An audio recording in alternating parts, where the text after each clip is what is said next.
Hello students, आज हम लोग इलेक्ट्रिक फील्ड इंटेंसिटी और इलेक्ट्रिक पोटेंशियल के बीच में रिलेशन कैलकुलेट करना सीखेंगे। तो इलेक्ट्रिक फील्ड इंटेंसिटी जो होता है वो negative gradient of electric potential होता है। तो इसे हम E is equal to minus dV/dr के रूप में लिख सकते हैं। तो ये जो रिलेशन है, ये कैसे रिलेशन प्राप्त होता है, इस रिलेशन को हम लोग प्रूफ करेंगे। और ये रिलेशन काफ़ी इंपॉर्टेंट रिलेशन है, इसका आने वाले टॉपिक में सबसे ज़्यादा यूज होगा। और इस वीडियो के अंतर्गत हमने इस रिलेशन पर कुछ न्यूमेरिकल ऐड किया है, जिससे आपका इलेक्ट्रिक फील्ड इंटेंसिटी और इलेक्ट्रिक पोटेंशियल से रिलेटेड कॉन्सेप्ट क्लियर हो सके। तो इस रिलेशन को प्रूफ करने के लिए हमने एक पॉइंट चार्ज जो सोर्स चार्ज है वो कैपिटल Q कंसिडर किया, जो O पॉइंट पर प्रेजेंट है। अब ये जो चार्ज है वो इलेक्ट्रिक फील्ड इस पॉइंट से लेकर इंफिनिटी तक बनाएगा। अब इस इलेक्ट्रिक फील्ड को मैंने इस तरह रिप्रेजेंट कर दिया। अब इस इलेक्ट्रिक फील्ड में हम दो पॉइंट कंसीडर करते हैं, एक पॉइंट A और एक पॉइंट B।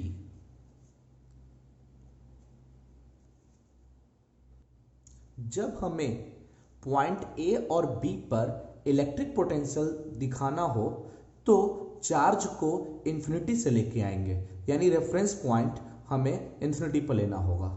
और इंफिनिटी जो इलेक्ट्रिक फील्ड के बाहर होगा, वहां पर net force on charge particle 0 होगा, क्योंकि कोई इलेक्ट्रिक फील्ड इसके वजह से नहीं होगा। तो अगर हम उस यूनिट चार्ज पार्टिकल को इंफिनिटी से इस पॉइंट पर लेके आए तो वहां एक पोटेंशियल प्राप्त होगा। और ये A से स्मॉल दूरी पर ये चार्ज, ये पॉइंट B प्रेजेंट है। तो वैसी स्थिति में A की अपेक्षा B पर पोटेंशियल बढ़ जाएगा। अगर दूरी स्मॉल हो तो पोटेंशियल में थोड़ा का इंक्रीमेंट होगा। तो मान लिया A और B के बीच की जो दूरी है वो dr है, और A पॉइंट पर पोटेंशियल हमें भी प्राप्त हुआ है। तो ये दूरी स्मॉल होने से B पॉइंट पर जो पोटेंशियल होगा वो थोड़ा इंक्रीज करेगा, यानी उसके पोटेंशियल में इंक्रीमेंट होगा। तो मान लीजिए यहाँ से थोड़ा सा पोटेंशियल A की अपेक्षा B पर बढ़ता है, वो dV। तो V से ये थोड़ा वैल्यू बढ़ेगा, तो V प्लस dV हम लोग B वाले पोटेंशियल को लिख सकते हैं। तो इलेक्ट्रिक पोटेंशियल डिफरेंस इनके बीच का हो जाएगा dV। This value minus V then becomes dV। अब हम क्या करते हैं, सपोज A पॉइंट पर मैंने टेस्ट चार्ज Q0 लेकर आया इंफिनिटी से। तो जब हम इस पर Q0 यहाँ पर टेस्ट चार्ज रखेंगे तो उस पर एक फोर्स लगेगा इलेक्ट्रिक फील्ड के डायरेक्शन के along. Suppose that plus charge Q है, उसका electric field E vector towards right है, तो इस पर भी लगने वाला फोर्स उसी इलेक्ट्रिक फील्ड के डायरेक्शन में लगेगा। और जो डिस्प्लेसमेंट है वो डिस्प्लेसमेंट मैंने dr वेक्टर के रूप में ले लिया। तो इस तरह अगर हम A से B की ओर वर्क डन निकालें तो F vector dot dr vector होगा। तो इस तरह मैंने लिखा let Q0 be the positive test charge placed at A and the electric force acting on that charge F vector is equal to Q0 into E। अब इस तरह force calculate होने के बाद इस गिवन इलेक्ट्रिक फील्ड रीजन में हमें अब वर्क डन प्राप्त करना है। A से B यानी स्मॉल डिस्प्लेसमेंट dr के थ्रू स्मॉल वर्क डन कितना होगा। और वैसे A पॉइंट पर मैंने इलेक्ट्रिक फील्ड E वेक्टर माना है, इसलिए F वेक्टर बराबर Q इंटू E हो गया। तो small amount of work done is to be done to move test charge Q0 from A to B। We can write dW is equal to F vector dot dr vector. तो ये work done के formula से जब मैंने dot product के method पे इसको A vector dot D R vector रख दिया, तो अब हम देखते हैं कि दोनों के बीच में एंगल क्या है। तो डी आर वेक्टर जो है वो इलेक्ट्रिक फील्ड के डायरेक्शन के अपोजिट है और एफ वेक्टर इलेक्ट्रिक फील्ड के डायरेक्शन के अलोंग है। तो इस तरह इनके बीच में एंगल 180 डिग्री प्राप्त हुआ।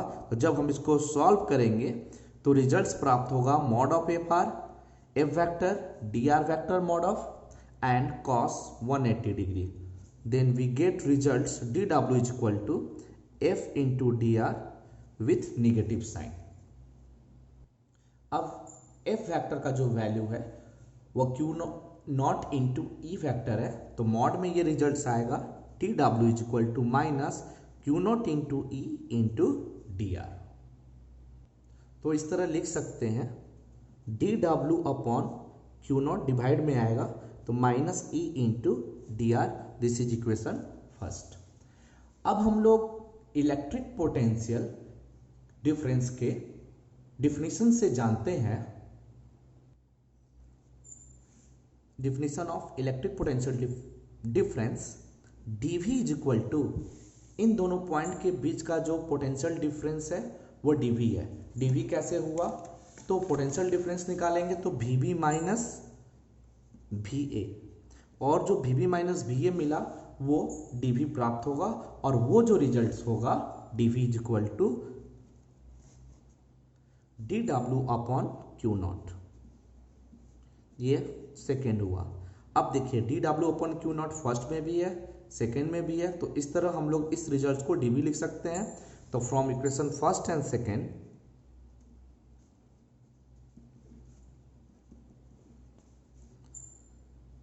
dv is equal to minus E into D R. तो इस तरह E इज इक्वल टू जो रिजल्ट्स मिलेगा minus dv upon D R. तो इस तरह लिख सकते हैं electric field intensity is equal to the negative of gradient of electric potential. अब यहाँ नेगेटिव साइन क्या रिप्रेजेंट करता है, यहाँ नेगेटिव साइन ये इंडिकेट्स करता है कि इलेक्ट्रिक फील्ड का जो डायरेक्शन है वो हमेशा पोटेंशियल ग्रेडियंट के डिक्रीजिंग डायरेक्शन की तरफ होता है। यानी कि फिगर के आधार पर हम समझें तो इलेक्ट्रिक फील्ड का जो डायरेक्शन है वो decreasing value of electric potential के टुवार्ड्स होता है। यानी कि जैसे जैसे हम इलेक्ट्रिक फील्ड से दूर जाएंगे, यानी कि सोर्स चार्ज से दूर जाएंगे, वैसे वैसे इलेक्ट्रिक पोटेंशियल का वैल्यू घटता चला जाएगा। ये स्थिति पॉजिटिव चार्ज और नेगेटिव चार्ज दोनों के लिए अलाउ होता है।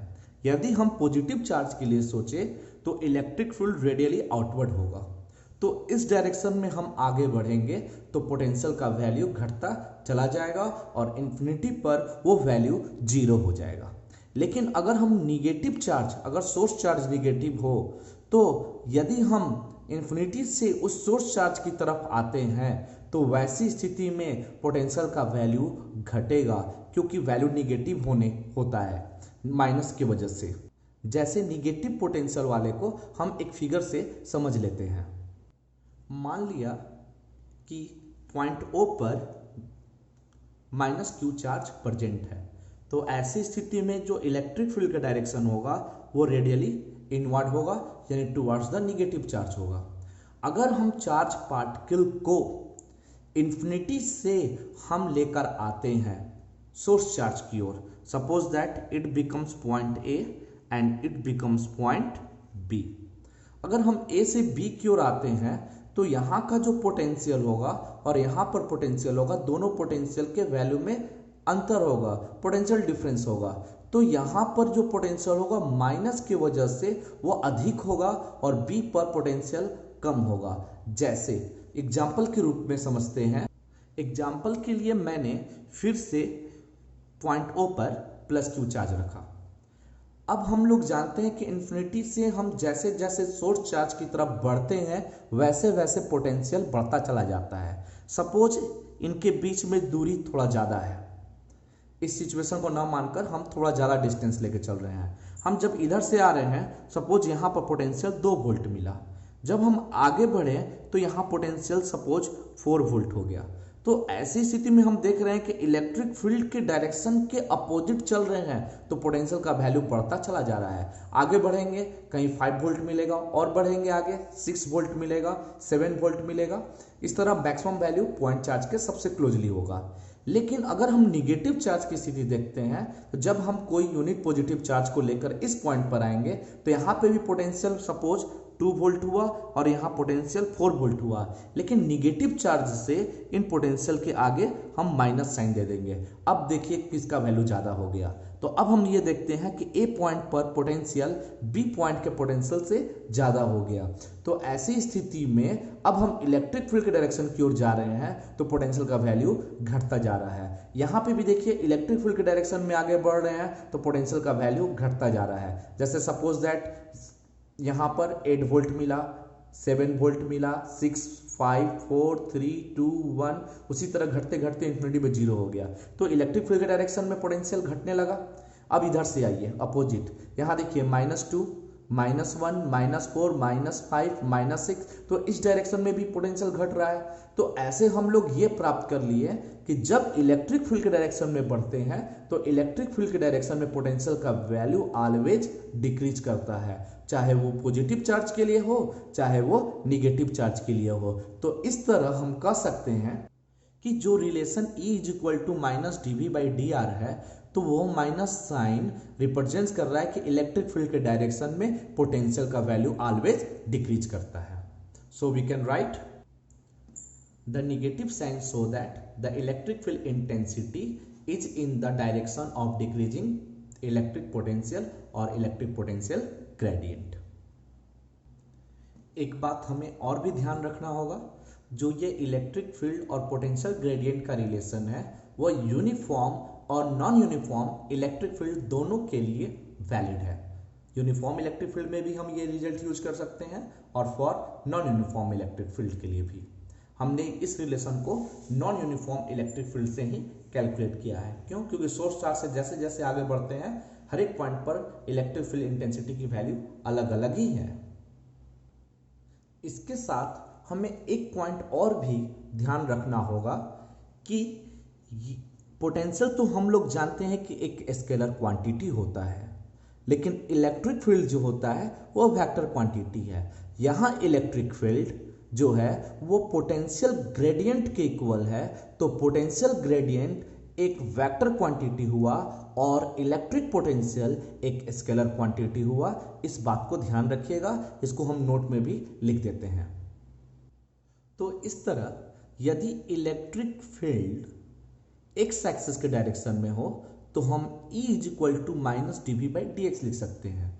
यदि y एक्सिस के डायरेक्शन में हो, तो E = -dV/dy लिख सकते हैं। अगर z एक्सिस के डायरेक्शन में हो, तो E = -dV/dz लिख सकते हैं।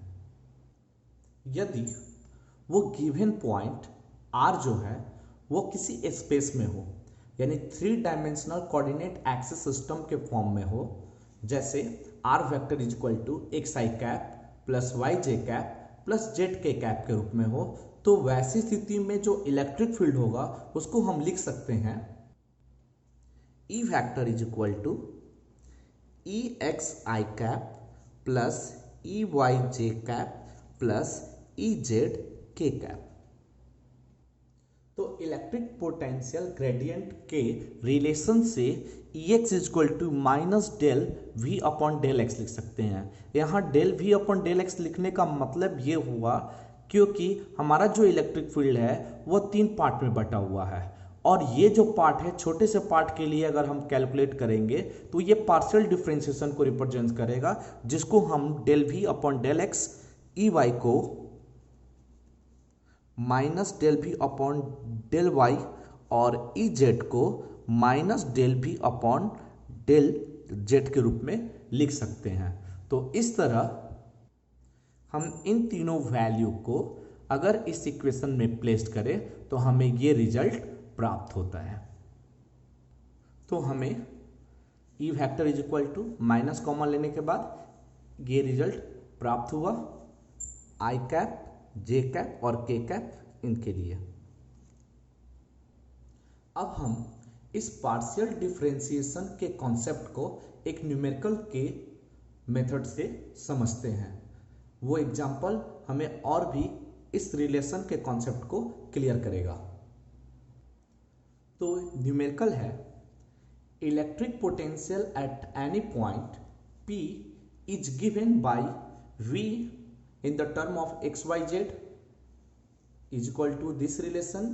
Calculate the electric force on a point charge 2 coulomb located at the origin. यानी कि यदि 2 कूलॉम के चार्ज को ऑरिजिन पर रख दिया गया तो बताइए इलेक्ट्रिक फोर्स कितना लगेगा, जबकि इलेक्ट्रिक पोटेंशियल इतना दिया हुआ है इन the term of x, y और z। तो जैसा कि हम लोग जानते हैं इलेक्ट्रिक पोटेंशियल एक स्केलर क्वांटिटी होता है। तो जब स्केलर क्वांटिटी होगा तो उसके लिए हमें x, y और z के लिए अलग अलग कैलकुलेट नहीं करना है। लेकिन अगर इलेक्ट्रिक फील्ड की बात करें तो इलेक्ट्रिक फील्ड एक वेक्टर क्वांटिटी होता है और वेक्टर क्वांटिटी के लिए हमें x एक्सिस के लिए अलग इलेक्ट्रिक फील्ड प्राप्त करना होगा, उसी तरह y एक्सिस के लिए अलग और z एक्सिस के लिए अलग प्राप्त करना होगा। तो यदि हम x एक्सिस के डायरेक्शन में इलेक्ट्रिक फील्ड प्राप्त करते हैं तो ध्यान रखना होगा y और z वाले टर्म को हम कांस्टेंट कंसीडर करेंगे। यदि y एक्सिस के डायरेक्शन में इलेक्ट्रिक फील्ड कैलकुलेट करते हैं तो x और z वाला कांस्टेंट होगा। अगर हम z एक्सिस के लिए बनाएंगे इलेक्ट्रिक फील्ड निकालेंगे तो x और y वाला जो टर्म होगा वो कांस्टेंट होगा। तो इस तरह हम सबसे पहले electric field along x, y और z डायरेक्शन इंडिविजुअली कैलकुलेट कर लेते हैं। यहाँ पोटेंशियल का वैल्यू इतना दिया हुआ है। अगर हम x डायरेक्शन की बात करें तो Ex is equal to minus del V upon del X. ये हम डिफरेंशिएशन के मेथड से ही सॉल्व करेंगे।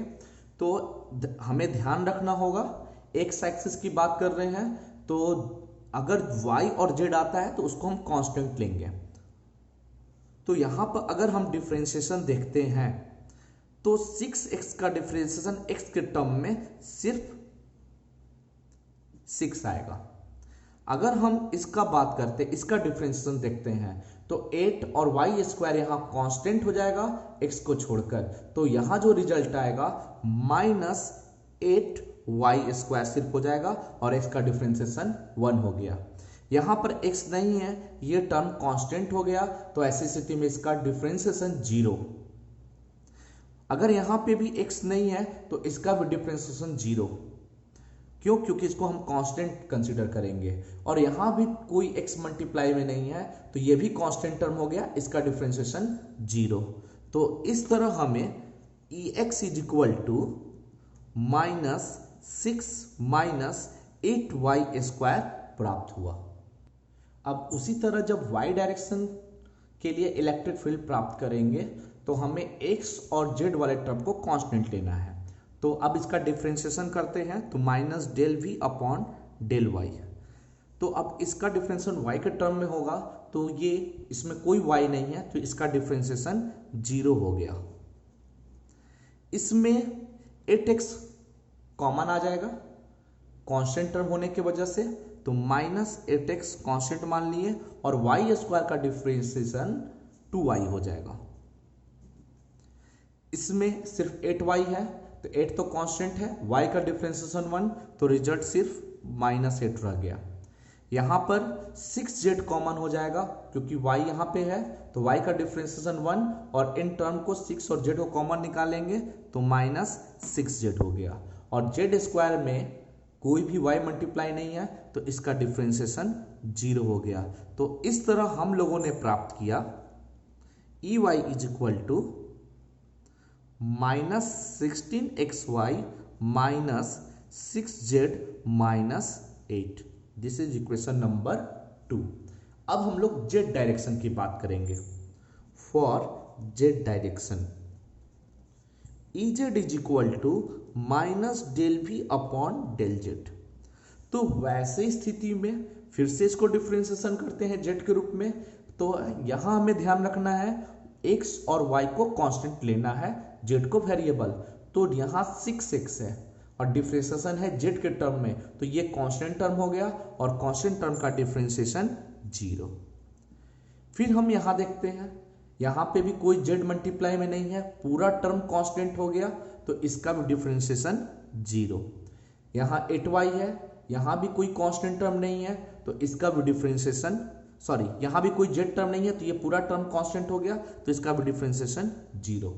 यहाँ जेड है, तो इसका मतलब 6y कांस्टेंट हो गया, तो 6y तो उसी तरह लिख दिए और z का डिफरेंशिएशन 1 हो गया। उसी तरह यहाँ पर 4 कांस्टेंट है और सिर्फ z स्क्वायर है, तो z स्क्वायर का डिफरेंशिएशन 2z हुआ, तो 2 इंटू 4 8, तो लिख सकते हैं -8z। तो इस तरह Ez इज इक्वल टू हमें जो प्राप्त हुआ माइनस दोनों में कांस्टेंट है, बाहर लेंगे, plus 6y plus 8z, this is equation number 3। अब चार्ज जो है इस क्वेश्चन में वो ऑरिजिन पर प्लेस्ड है, तो जो भी पोजीशन लेंगे वो ऑरिजिन से लेंगे, तो इस सिचुएशन में x, y और z का जो वैल्यू होगा वो 0 हो जाएगा। So we can write at origin x is equal to 0, y is equal to 0, z is equal to 0। तो इस तरह जो हमें फर्स्ट, सेकेंड और थर्ड इक्वेशन से जो x, ey और ez प्राप्त है, उसमें हम x, y और z का वैल्यू प्लेस करेंगे। तो इस तरह जो फर्स्ट इक्वेशन है, इसमें हम लोग जब जो भी वैल्यू है, x हो चाहे y हो या z हो, जो भी प्राप्त वैल्यू उसमें हम 0 रखेंगे। जैसे यहाँ y है तो सिर्फ y का वैल्यू 0 होगा, तो x का वैल्यू -6 प्राप्त होगा। उसी तरह अगर हम y की बात करें तो ey का वैल्यू में यहाँ भी टर्म 0, यहाँ भी टर्म 0, तो ये वैल्यू -8 और माइनस माइनस प्लस, तो इस तरह ey इज इक्वल टू +8 बच गया। और z की बात करें ez इज इक्वल टू, तो यहाँ y और z दोनों प्रेजेंट है, दोनों वैल्यू 0 रखेंगे, तो ez का वैल्यू 0 हमें प्राप्त हो जाएगा। तो इस तरह E vector is equal to हम लिख सकते हैं EXI cap, EYJ cap plus EZ K cap. तो x का वैल्यू, EX का वैल्यू -6i कैप हो गया, EY 8 है तो प्लस 8j कैप हो गया, और EZ 0 है तो 0k कैप हो गया। तो अब हम यहाँ ई वेक्टर का मैग्नीट्यूड प्राप्त करेंगे। तो ई वेक्टर का जब मैग्नीट्यूड निकालेंगे तो E vector mod is equal to जो रिजल्ट आएगा वो square root -6 whole square plus 8 whole square. तो रिजल्ट्स हो गया 36 plus 64, it means that √100 is equal to 10। और गिवन यूनिट से इलेक्ट्रिक फील्ड का यूनिट न्यूटन पर कूलम हो जाएगा। अब इस क्वेश्चन के आधार पर अब हम फोर्स कैलकुलेट कर सकते हैं। क्यों? क्योंकि चार्ज जो है ऑरिजिन पर 2 कूलम का प्लेस्ड है और हमें 10 न्यूटन पर कूलम का इलेक्ट्रिक फील्ड ऑरिजिन पर प्राप्त हो गया। तो अब इस इलेक्ट्रिक फील्ड को चार्ज से मल्टीप्लाई करेंगे तो फोर्स प्राप्त हो जाएगा। तो इस तरह लिख सकते हैं F is equal to Q into E. Q का वैल्यू 2 कूलम और E का वैल्यू 10। तो इस तरह हमें 20 न्यूटन का फोर्स ऑरिजिन पर प्राप्त हो गया। यही हमारा एक्यूरेट आंसर है। इस तरह कॉन्सेप्ट को और ज़्यादा क्लियर करने के लिए इसी तरह का एक और न्यूमेरिकल है। वो क्या कहता है कि in a certain region of space electric potential V in the term of XYZ is given by the equation ax plus bx square plus cy square, जहाँ abc कांस्टेंट है। Find the x, y and z component of electric field at 1 metre, 2 metre and 0 metre. तो ऐसी स्थिति में हमें एक ex, ey और ez निकालना है जब x का वैल्यू 1 हो, y का वैल्यू 2 हो और z का वैल्यू 0 हो। तो इसी तरह हम लोग पहले इस टर्म को इंडिविजुअली x, y और z के रूप में डिफ्रेंशिएट करेंगे। x के लिए y और z कांस्टेंट होगा, y के लिए xz कांस्टेंट होगा और z के लिए x और y वाला टर्म कांस्टेंट होगा। तो इस तरह लिख सकते हैं this equation v is equal to ax plus bx square plus cy square. तो अगर हमें ex प्राप्त करना है तो ex is equal to minus del v upon del x। तो रिजल्ट्स मिलेगा, इसमें क्या है सिर्फ x है तो x के टर्म में डिफरेंशिएशन इसका हो गया ओनली a। अगर हम यहाँ पर बात करें तो b का कांस्टेंट टर्म है तो b लिख दिया, x स्क्वायर का डिफरेंशिएशन 2x हो जाएगा और cy स्क्वायर कांस्टेंट है तो ये डिफरेंशिएशन 0 हो गया। पूछ रहा है 1 मीटर पर, तो इस तरह हम x इक्वल टू 1 मीटर पर जब वैल्यू प्राप्त करेंगे तो हम ये देखते हैं कि a का तो कांस्टेंट टर्म है +2 इंटू बी और x का वैल्यू 1 मीटर है तो 1 मीटर रखेंगे यहां पर, तो प्राप्त हुआ a + 2b। x का वैल्यू निगेटिव में था तो ये पूरा टर्म निगेटिव में रह जाएगा और यूनिट हो जाएगा वोल्ट पर मीटर या न्यूटन पर कूलम। उसी तरह EY का टर्म देखते हैं तो EY is equal to -dv बटा dy यानी del v upon del y। अब इस टर्म को हम डिफ्रेंशिएट करें तो v का वैल्यू इतना दिया हुआ था तो y के टर्म में ये टर्म कांस्टेंट डिफरेंशिएशन 0, y के लिए ये भी कांस्टेंट 0, सिर्फ बच जाएगा 2cy। तो इस तरह रिजल्ट आएगा -2cy। अब क्वेश्चन में कह रहा है कि जो y होना चाहिए वो y is equal to 2 metre है, तो at y is equal to 2 metre then we can write -2c into 2 then we get -4c volt per metre. अब हम EZ के लिए देखते हैं तो EZ के लिए जो होगा -dv बटा डेल v बटा डेल z, तो रिजल्ट जो आएगा माइनस जो इक्वेशन है ax + bx square + cy square upon del z।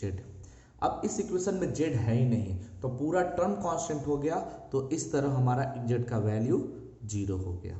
तो हम लोग EY और EX के वैल्यू को इंडिविजुअली x और y डायरेक्शन में प्राप्त कर लिए।